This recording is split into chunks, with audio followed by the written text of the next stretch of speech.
Tuhan, pakailah hidupku selagi aku masih kuat. Bila saatnya nanti ku tak berdaya lagi, hidup ini sudah jadi berkah.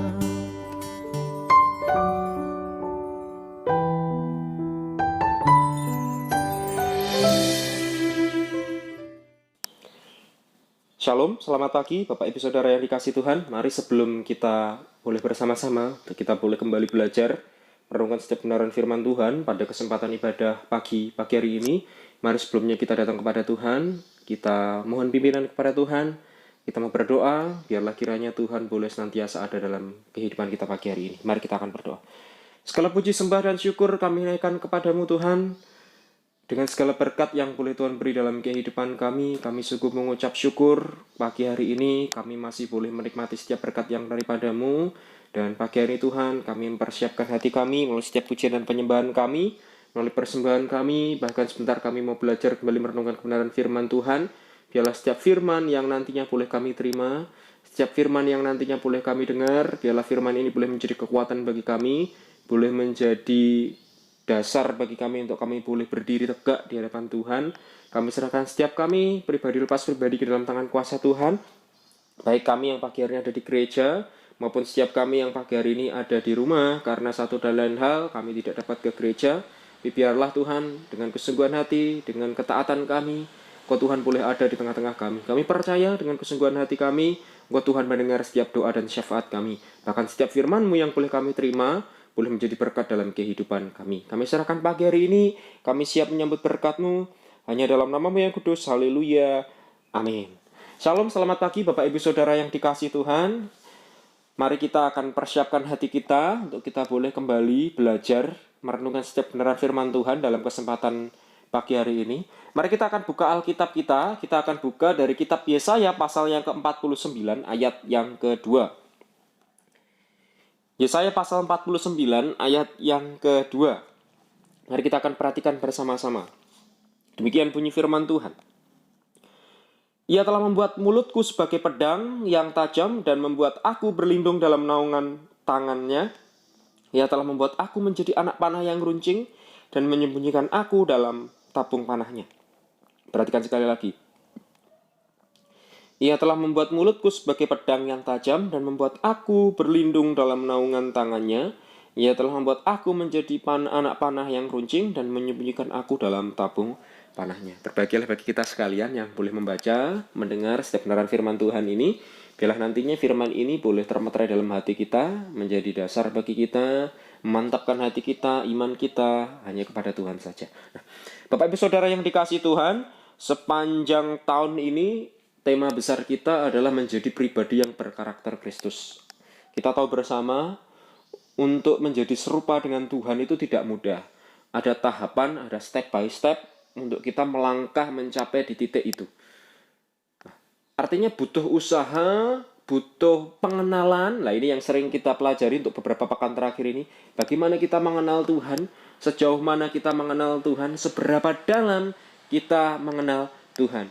Artinya butuh pengenalan Tuhan ketika kita ingin mencapai keserupaan seperti Tuhan. Tidak ada orang yang sempurna, bisa plek keteplek sama seperti Tuhan, tidak. Tapi konteks serupa tentunya ada pergerakan dalam diri kita untuk mengarah ke dalam hal yang lebih baik. Nah, pagi hari ini saya rindu untuk kita boleh belajar, Pak Saudara. Berapa pekan terakhir kita sudah belajar bagaimana hidup dalam pengenalan akan Tuhan. Bagaimana kita bukan hanya sekedar tahu, tapi kita mengenal Tuhan. Nah, kalau kita perhatikan dalam kitab Yesaya pasal 49 ayat yang kedua, bacaan firman yang kita baca pagi hari ini, dalam firman ini dikatakan, Ia telah membuat mulutku sebagai pedang yang tajam dan membuat aku berlindung dalam naungan tangannya. Ia telah membuat aku menjadi anak panah yang runcing dan menyembunyikan aku dalam tabung panahnya. Bapak Saudara, dalam bagian ini ada kata membuat. Tuhan membuat. Ia di sana adalah Tuhan. Telah membuat mulutku. Ia telah membuat aku menjadi anak panah. Nah, ada kata membuat, saudara. Artinya ketika berbicara proses membuat, membicarakan kata membuat artinya ada proses yang sedang dikerjakan. Dan dalam proses itu nantinya ada yang namanya finishing, hasil akhirnya, Bapak Saudara. Nah, ini menjadi gambaran bahwa kita saat ini sedang ditempa Tuhan. Kalau seorang ahli gerabah ketika mereka memproduksi gerabah, artinya gerabah itu diambil dari tanah liat, Bapak Saudara. Tanah liat yang tidak ada harganya. Tapi ketika itu ada di tangan tepat, tangan seorang tukang gerabah, tanah liat itu bisa disulap, Bapak Saudara. Dirubah bentuknya menjadi gerabah yang bernilai, ada harganya. Dari sesuatu yang tidak berharga menjadi sesuatu yang bernilai. Begitu pula dalam kehidupan kita. Dalam kitab Kejadian pun dikatakan bahwa kita ini terbuat dari debu tanah yang dihembuskan nafas kehidupan oleh Allah. Nah, artinya kita itu tanah, saudara. Sama seperti tanah liat tadi loh, tidak ada harganya. Tapi ketika kita ada di tangan yang tepat, tangan seorang penjunan. Siapa penjunannya? Tuhan yang membentuk kita bagaikan bejana dalam kehidupan kita. Yang siap diisi aliran air kehidupan. Saudara, ketika kita ada di tangan Tuhan, artinya kita sedang dalam proses menuju finishing, hasil akhirnya. Nah, di dalam prosesnya Tuhan menuju finishing, hasil akhirnya, bukan berarti ketika finishing itu selesai, berarti sudah selesai tugas kita, enggak. Ketika sudah finishing, selesai prosesnya Tuhan, kita sedang ditempa untuk menjadi alatnya. Nah, ini yang menjadi pembelajaran kita pagi hari ini. Saya berjudul bagian firman Tuhan pagi hari ini menjadi alat kemuliaannya. Siapa yang menjadi alat kemuliaannya? Kita, setiap orang percaya. Bapak, Ibu, Saudara, dan saya. Seperti apa menjadi alat kemuliaannya Tuhan? Seperti apa menjadi alatnya Tuhan? Dalam ayat yang kedua tadi dikatakan, Ia telah membuat mulutku sebagai pedang yang tajam dan membuat aku berlindung dalam naungan tangannya. Ia telah membuat aku menjadi anak panah yang runcing dan menyembunyikan aku dalam tabung panahnya. Bapak, Ibu, Saudara, ketika kita berbicara tentang alat kemuliaannya, alat atau perkakas, atau tools, kalau Bapak Ibu Saudara perhatikan dalam handphone Bapak Ibu Saudara ada alatnya ya, alat-alatnya. Istilahnya kalau pakai konteks bahasa Inggrisnya tools. Ini adalah instrumen yang dipergunakan untuk mempermudah pekerjaan sehari-hari. Dalam segala hal, dalam segala aspek ada yang namanya tools, ada yang namanya alat, ada yang namanya perkakas untuk apa? Mempermudahkan kinerja manusia, mempermudah kinerja setiap kita. Kalau Bapak Ibu Saudara makan, ada sendok, ada piring. Piring untuk sebagai tempat untuk makan, sendok sebagai untuk mengambil makanan itu, untuk menyuapkan dalam mulut kita. Nah, bukan hanya dalam makan, dalam pekerjaan kita pun juga gitu. Kita perlu komputer, kita perlu laptop untuk bekerja. Kita perlu kendaraan untuk berangkat bekerja. Nah, ini tools, ini alatnya. Artinya instrumen yang sering digunakan, dipakai untuk mempermudah pekerjaan kita dalam kehidupan sehari-hari. Tentunya jenis dan bentuk dari alat-alat tersebut banyak, beraneka ragam, tergantung dari fungsi masing-masing alat. Contoh tadi saya katakan, ada sendok, ada garpu, ada pisau, ada ballpoint untuk bekerja. Artinya setiap fungsinya berbeda-beda tergantung pekerjaan apa yang sedang kita gunakan. Nah, artinya tanpa menggunakan alat-alat tersebut, sesungguhnya kita mungkin tetap masih bisa dapat melakukan aktivitas sehari-hari. Bisa saja. Bisa Pak, tanpa alat-alat itu ya bisa. Mau Tuhan ciptakan 2 tangan, 2 kaki, 2 mata, 2 telinga untuk bekerja kok. Bisa.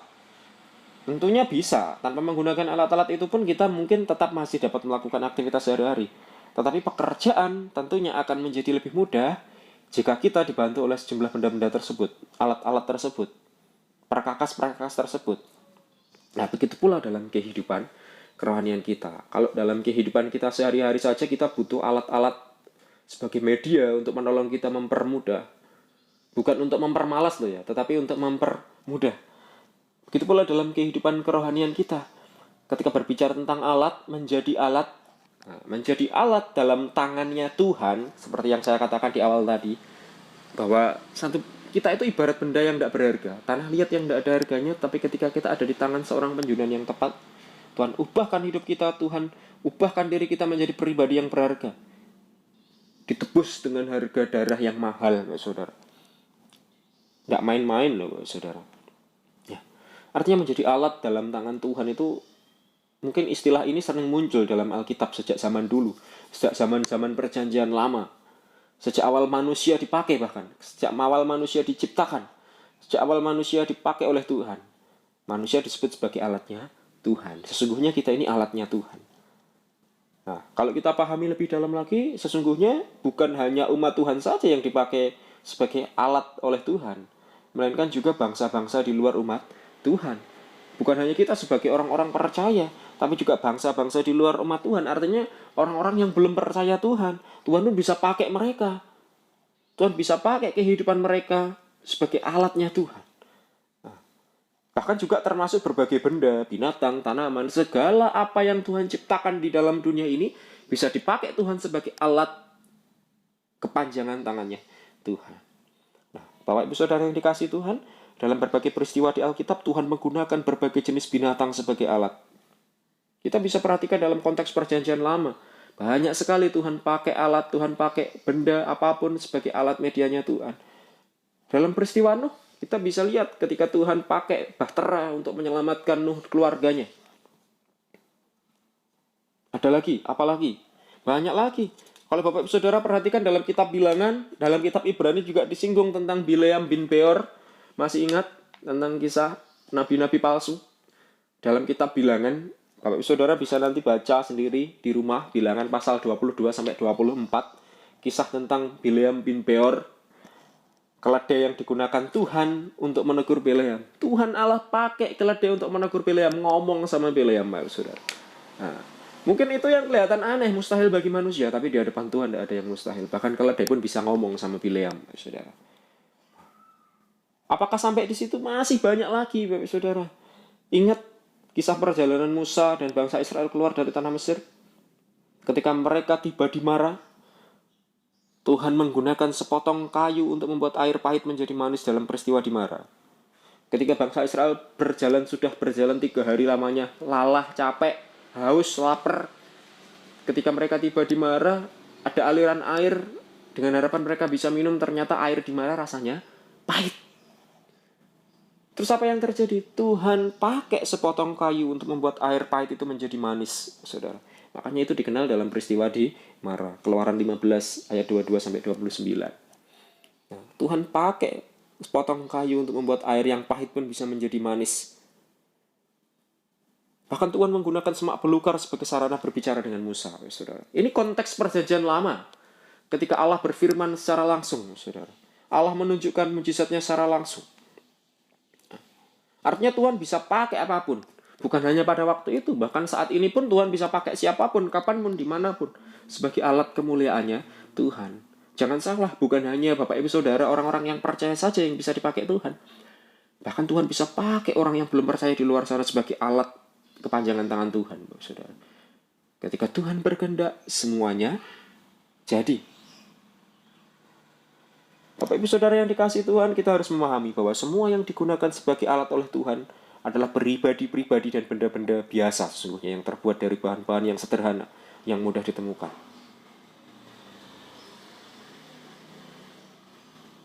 Bukan seberapa mahal bendanya, bukan seberapa indah bendanya, Tuhan tidak lihat itu.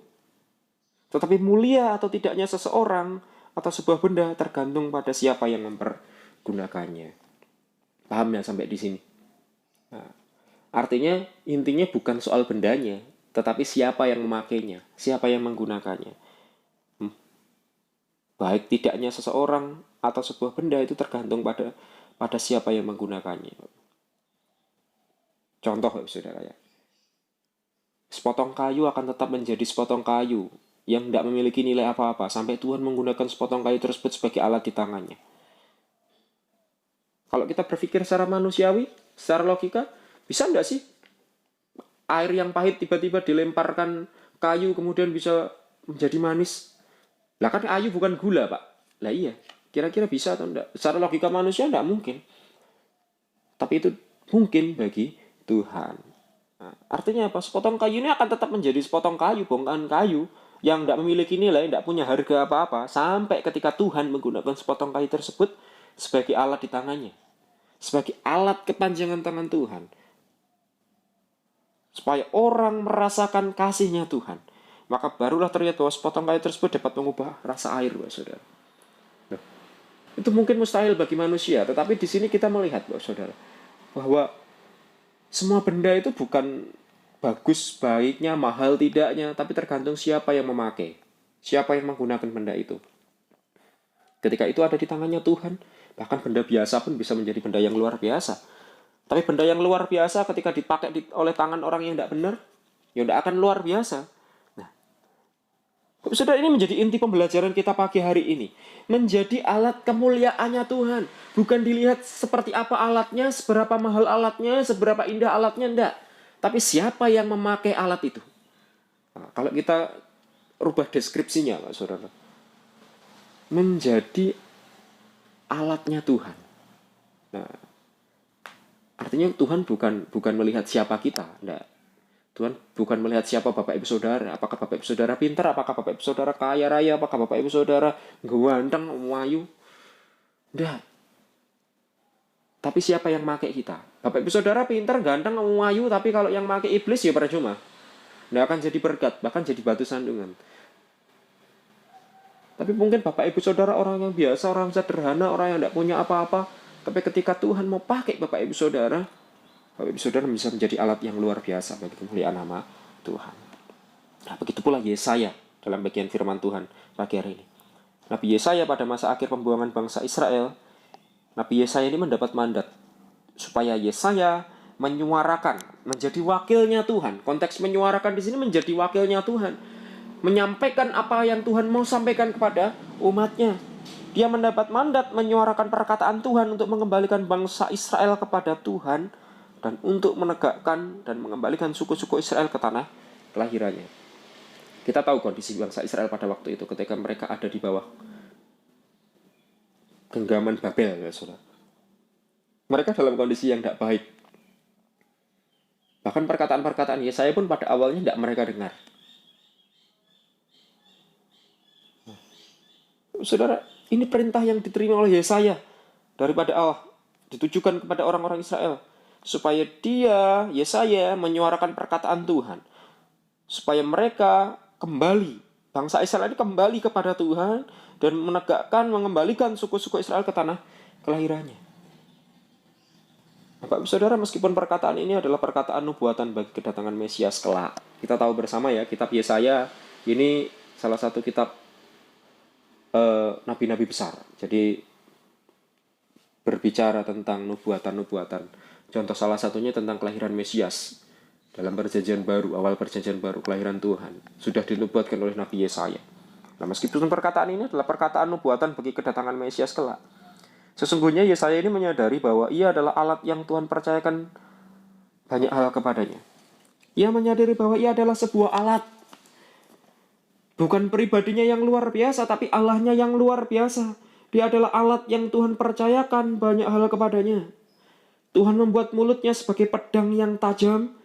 Sama seperti ayat tadi loh. Tuhan mau membuat mulutnya sebagai pedang yang tajam dan membuat ia menjadi anak panah yang runcing. Dan membuat tersembunyi dalam tabung panahnya Tuhan, saudara. Nah, Bapak Ibu Saudara yang dikasihi Tuhan, sebagai seorang manusia biasa tentu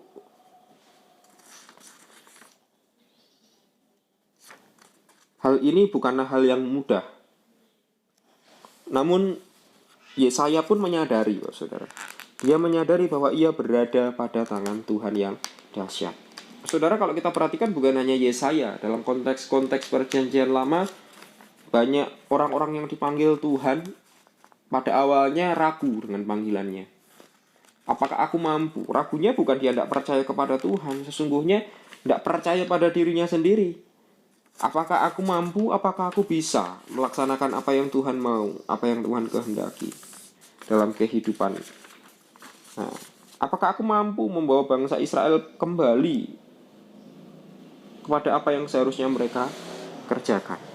Nah, sebagai seorang manusia, terlebih manusia biasa, tentu hal ini bukan hal yang mudah bagi seorang Yesaya, saudara. Namun di sini Yesaya menyadari bahwa ia berada pada tangan Tuhan yang dahsyat. Ingat ya, bagian firman Tuhan ingatkan kepada kita, rendahkanlah dirimu di bawah tangan Tuhan yang kuat, maka dia akan meninggikan pada waktunya. Segala sesuatunya, waktu semua ada dalam kontrol Tuhan, saudara. Sesungguhnya ketika kita memiliki kerendahan hati yang sama seperti yang dimiliki Yesaya, walaupun awalnya pun saya juga ragu-ragu akan panggilannya, apakah dia mampu. Tapi sesungguhnya dia menyadari bahwa dia ada dalam kendali Tuhan, dia ada dalam tangan Tuhan. Dia percaya bahwa ketika Tuhan yang mengutus, Tuhan yang akan membukakan jalan dalam kehidupannya. Walaupun itu susah, walaupun itu berat menurut ukuran manusia biasa. Seorang manusia biasa apakah mampu untuk membawa bangsa Israel, bangsa yang terkenal namanya bangsa yang tegar tengkuknya, untuk kembali kepada asal mereka? Tetapi Yesaya menyadari bahwa Yesaya berada dalam tangan Tuhan yang dahsyat. Artinya tidak ada yang mustahil bagi Tuhan. Ketika Tuhan pakai seorang menjadi alatnya, artinya Tuhan percayakan sesuatu dalam kehidupan orang tersebut. Ada sesuatu yang sedang Tuhan tumbuhkan, ada sesuatu yang Tuhan sedang percayakan dalam hidupnya. Nah, saudara, bagaimana mungkin kita meragukan kepercayaan seorang Allah yang menciptakan dunia beserta segala isinya? Allah yang tahu segalanya, Allah yang memahami segala keberadaan umatnya, dia percayakan segala sesuatu dalam kehidupan seseorang.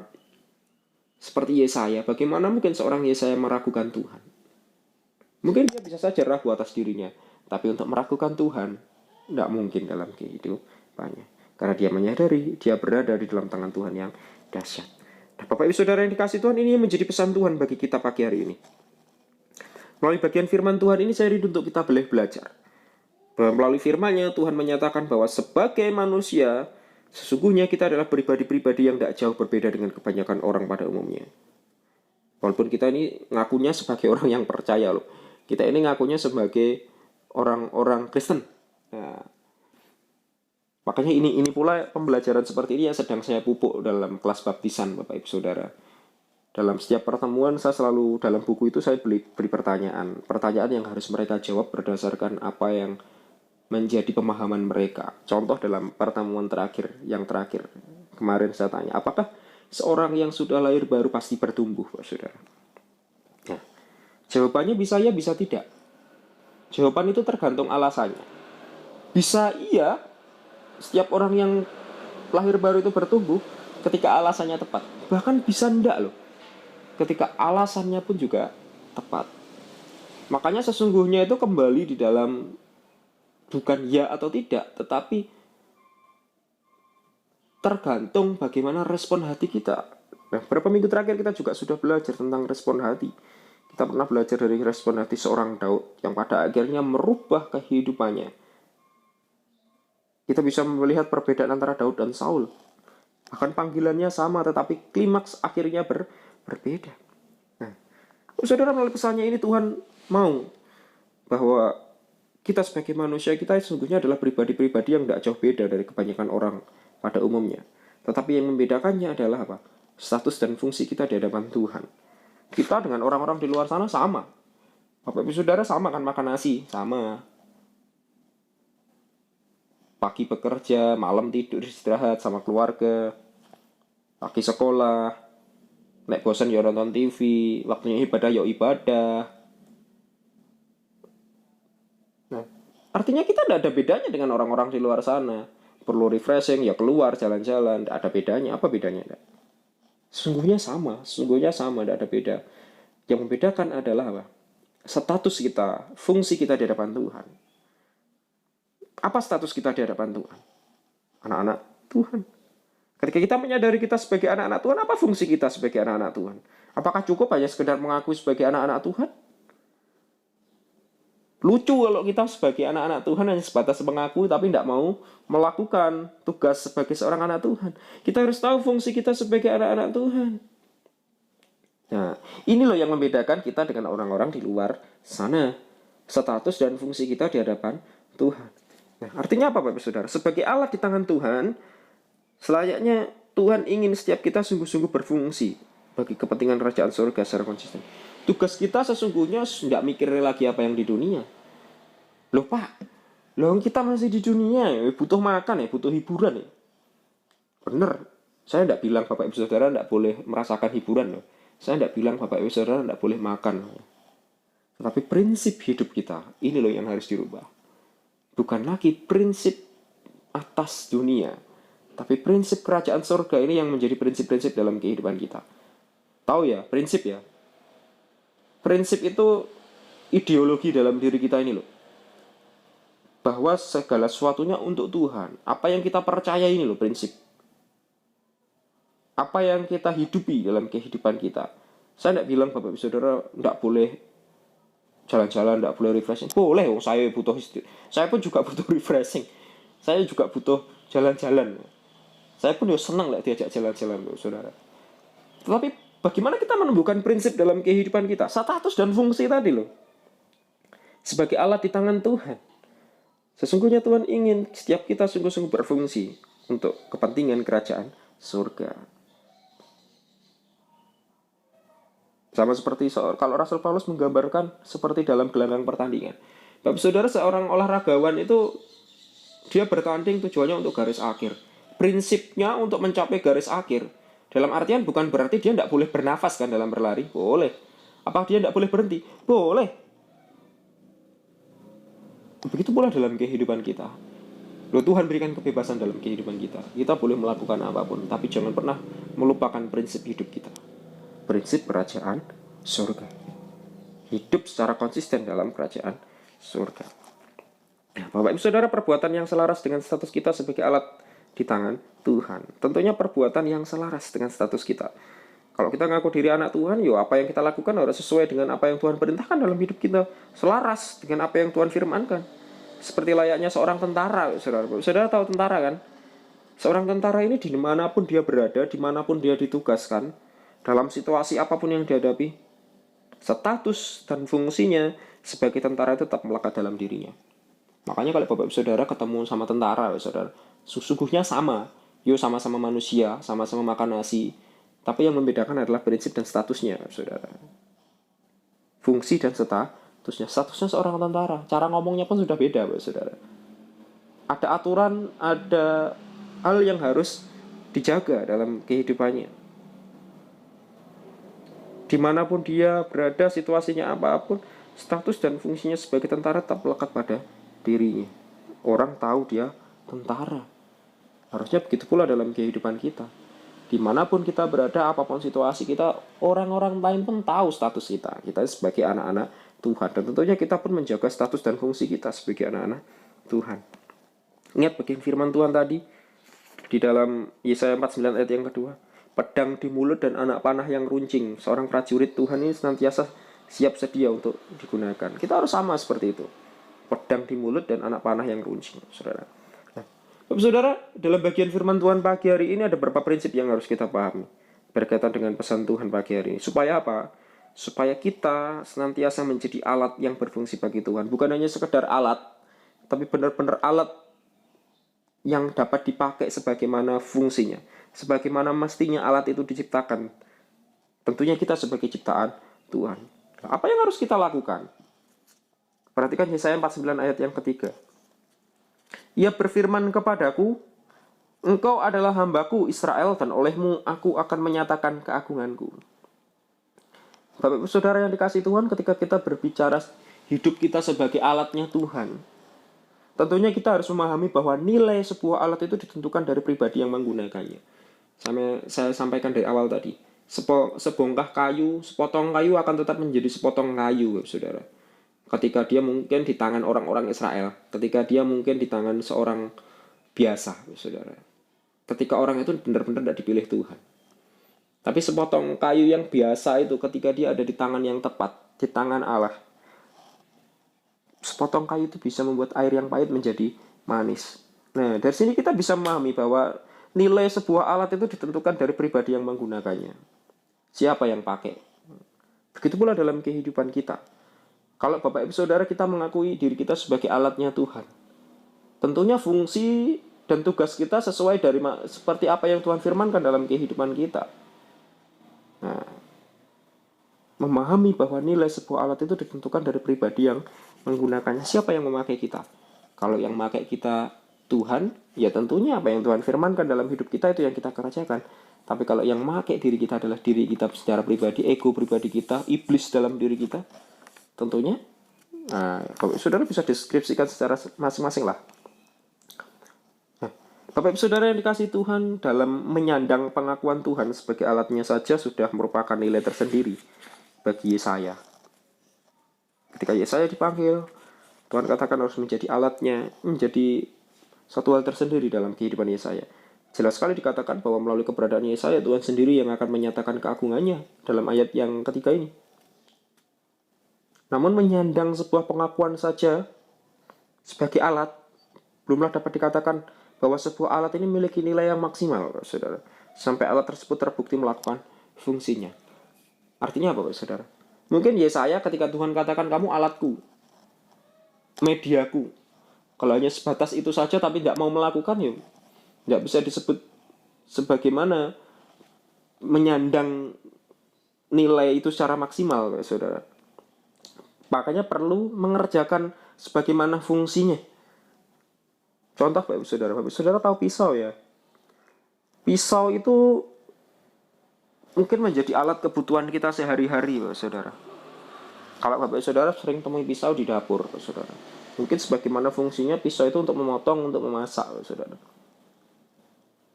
Kalau di tangannya ibu-ibu di dapur ya fungsinya sebagaimana fungsinya sudah tercapai ya, untuk memasak. Mungkin kalau di restoran dipakai seorang chef, ya fungsinya bisa untuk memasak. Tetapi ketika pisau itu di salah tempat, ya saudara. Pisau yang tadinya harus di dapur, tapi tiba-tiba ada di tangan seorang penjahat. Ketika pisau itu ada di tangan seorang pencuri, perampok, ya saudara. Nah, sudah berubah fungsi kan? Nilainya pun juga sudah berubah. Ketika yang tadi fungsinya di dapur untuk memasak, dan nilainya sudah tercapai, ketika itu sudah alih fungsi di tangan seorang penjahat, pisau yang tadinya untuk memotong sayur tiba-tiba untuk menusuk orang. Nah, fungsinya sudah berubah, nilainya juga berubah. Artinya apa, saudara? Sebilah pisau ini hanya akan memiliki nilai sebuah pisau biasa sampai pisau itu melakukan fungsinya di tangan seorang yang tepat. Contoh di dapur tadi. Tapi berbeda nilainya jika pisau yang sama jatuh ke tangan seorang yang salah, seorang pembunuh, perampok, atau yang lain sebagainya. Bapak Saudara, dari sini kita dapat melihat gambarannya. Artinya sejauh mana kita berada, fungsi kita sebagai alat untuk kemuliaannya. Sejauh mana siapa yang memakai kita, siapa yang berdiri di belakang kita, Tuhan kita atau iblis dalam diri kita. Nah, Tuhan pakai kita sebagai alatnya pun ketika kita belum memaksimalkan fungsi kita, artinya belum mau melakukan kehendak Tuhan, ya tidak akan berguna sebagaimana fungsinya. Harus digunakan sebagaimana fungsinya. Nah, saudara, dari sini kita dapat melihat, kita dapat menimbang, kita dapat menilai.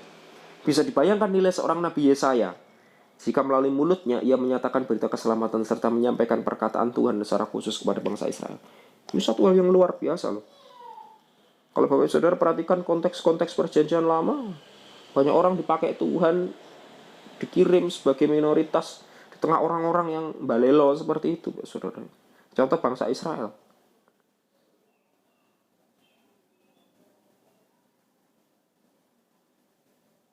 Bapak Saudara, tapi sesungguhnya bagi penilaian manusia pada umumnya, Yesaya ini dianggap sebagai nabi yang tidak berhasil menangkan bangsa Israel pada pertobatan sesungguhnya. Banyak orang melihat Yesaya ini sebelah mata mungkin, saudara.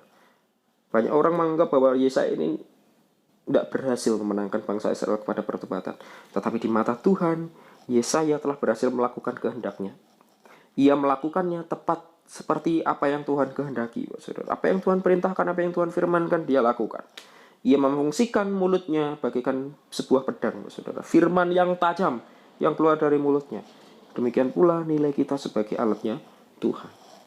Demikian pula Bapak Ibu Saudara dan saya, kita sebagai alatnya Tuhan. Bukan sekedar status sebagai umat tebusannya saja. Makanya saya sering katakan, jangan pernah bangga kalau kita hanya menyandang status kita sebagai anak-anak Tuhan saja. Tapi kita perlu melakukan fungsi kita sebagai anak Tuhan. Sudah belum kita menghidupi prinsip hidup kita? Bangga menjadi anak Tuhan, tapi baca firman enggak pernah. Bangga jadi anaknya Tuhan, tapi doa bolong. Saudara, bukan sekedar status sebagai umat tebusannya saja yang harus kita banggakan. Tetapi apabila kita melakukan fungsi kita sebagaimana harusnya, kita konsisten dimanapun kita berada. Berbanggalah, bersyukurlah ketika Tuhan pakai kita sebagai alatnya. Terlebih ketika kita mampu melakukan itu semua sebagaimana fungsi kita di hadapan Tuhan. Nah, saudara, itu yang pertama yang harus kita pahami, bahwa kita harus memiliki pemahaman bahwa nilai sebuah alat itu ditentukan dari pribadi yang menggunakannya. Bukan seberapa mahal alat itu, bukan seberapa pinter orang yang dipakai Tuhan, bukan seberapa ganteng orang yang dipakai Tuhan, tapi siapa yang pakai alat itu? Siapa yang pakai kita? Tuhan Allah atau iblis yang ada dalam diri kita? Nah, itu yang penting, yang pertama. Yang kedua, perhatikan Yesaya 49 ayat yang kedua B. Ia telah membuat aku menjadi anak panah yang runcing dan menyembunyikan aku dalam tabung panahnya. Bapak saudara, kalau yang pertama tadi kita harus memahami bahwa fungsi alat itu bukan ditentukan seberapa besar, seberapa mahal alat itu, tapi siapa yang menggunakannya. Kalau yang kedua, yang terakhir, kita harus memahami bahwa alat digunakan berdasarkan sasaran penggunanya. Bapak saudara, tahu anak panah ya? Apa sih tugasnya anak panah ini, fungsinya anak panah? Dilepaskan menuju sasarannya, Bapak saudara. Benar enggak? Tapi anak panah itu tidak punya kehendak pribadi loh. Dia tidak bisa hidup secara sendiri. Dia harus hidup sesuai kehendak siapa yang mengarahkan anak panah itu kepada sasarannya. Nah, makanya yang kedua ini kita diingatkan bahwa kita perlu memahami bahwa alat yang digunakan itu berdasarkan sasaran penggunanya. Kemana kita melangkah, kemana kita berjalan, bukan diri kita yang menentukan, tapi Tuhan yang menentukan kita.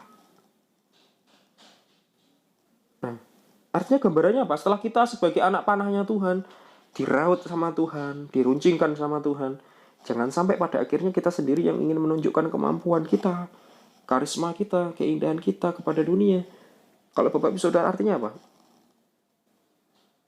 Kita seolah-olah ingin agar dunia tahu betapa Tuhan telah memberkati kita. Kayaknya sih baik ya, Tuhan memberkati kita supaya dunia tahu, tapi sesungguhnya supaya Tuhan tahu, supaya orang melihat akunya, bukan Tuhannya yang terbesar. Nah, ini yang paling berbahaya. Saudara, kedengarannya hal ini kayaknya sepertinya ide yang baik, tetapi kita harus memahami, jangan-jangan kita berakhir menjadi memuliakan diri sendiri ketimbang Tuhan. Banyak orang dipakai sebagai alatnya Tuhan, Bapak Saudara.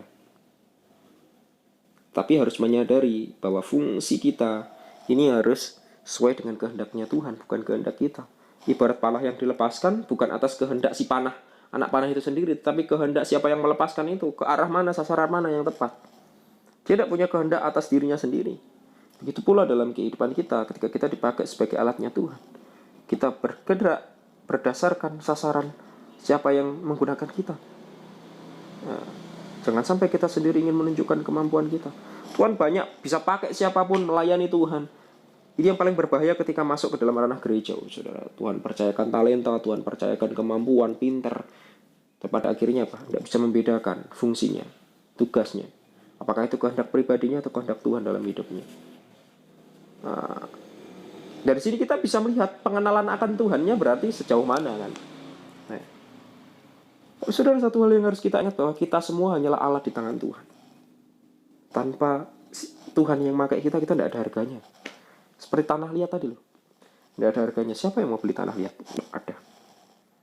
Nah, karena itu kita perlu menyadari bahwa Tuhan telah membuat kita menjadi anak panah yang runcing. Supaya apa? Supaya kita dapat digunakan berdasarkan tujuan dan kehendaknya sendiri. Kehendaknya si pemanah itu sendiri. Siapa si pemanah itu? Ya Tuhan dalam kehidupan kita.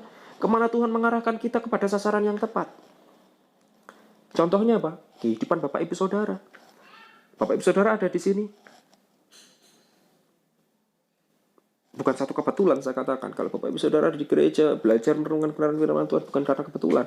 Tapi Tuhan sedang mengarahkan hati Bapak Ibu Saudara kepada sasaran yang tepat. Kalau saya ada di tempat ini, bukan karena pribadi dan ego saya.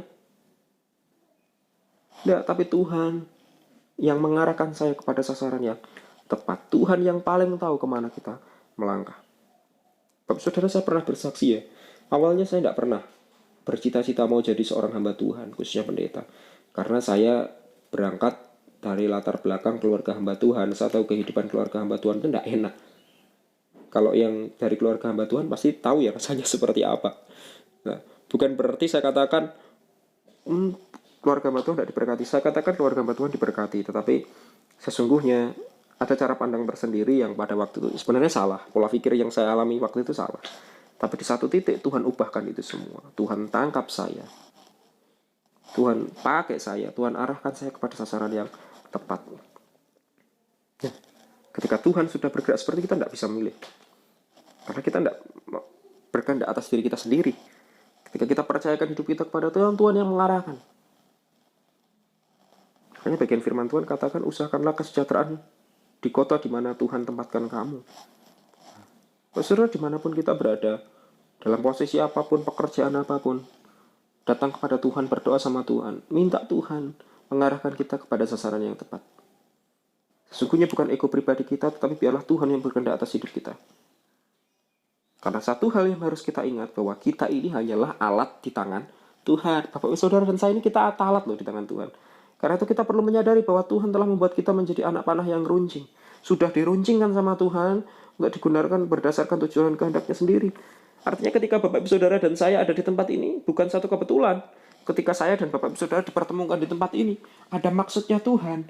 Lah maksudnya Tuhan itu loh yang harus dicari. Nah, Bapak Ibu Saudara yang dikasih Tuhan sebagai anak panah, tujuan kita adalah hanya mengenai sasaran. Tugas kita adalah untuk mengenai sasaran. Apakah kita yang menentukan sasarannya? Bukan kita yang menentukan sasarannya, tapi Tuhan yang menentukan sasarannya. Ke arah mana Tuhan arahkan kita. Nah, makanya dalam segala sesuatu datang kepada Tuhan, bergumul sama Tuhan, tanya sama Tuhan. Tuhan, kemana aku harus melangkah? Tuhan, apa yang harus aku lakukan?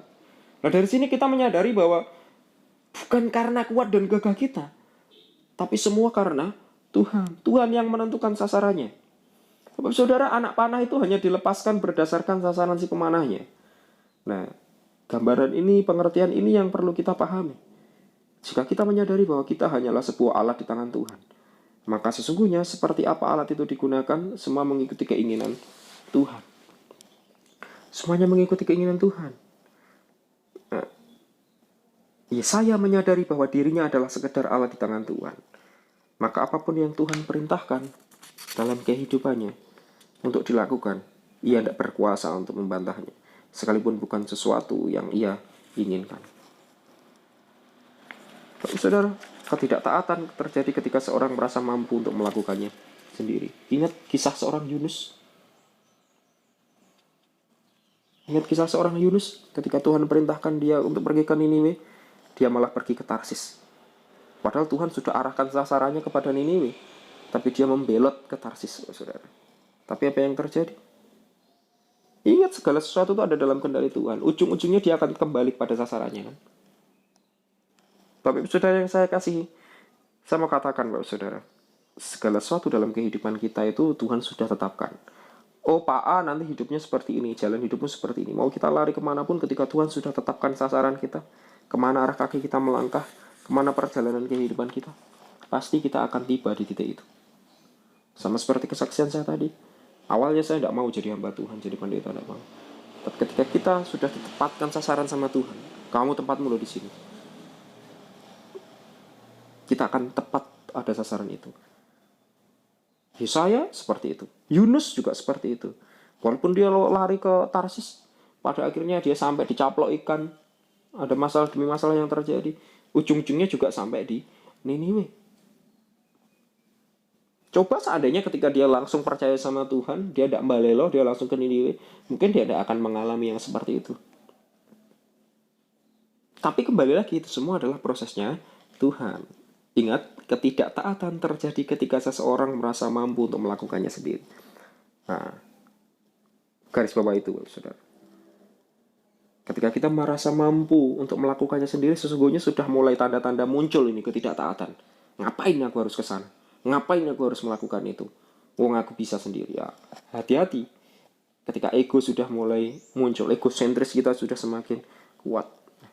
Mari Bapak Ibu Saudara yang dikasihi Tuhan, melalui pembelajaran kita pagi hari ini, saya rindu untuk kita boleh memahami bahwa kita ini adalah alatnya Tuhan. Sesungguhnya kemanapun kaki kita melangkah, kemanapun tujuan akhir kita sudah ditentukan oleh Tuhan. Tugas kita sesungguhnya adalah bagaimana kita mengerti status dan fungsi kita di hadapan Tuhan. Hidup berdasarkan prinsip-prinsip hidup di dalam Tuhan. Seringkali kita lebih menyadari diri kita sebagai pengguna alat atau ketimbang alat itu sendiri.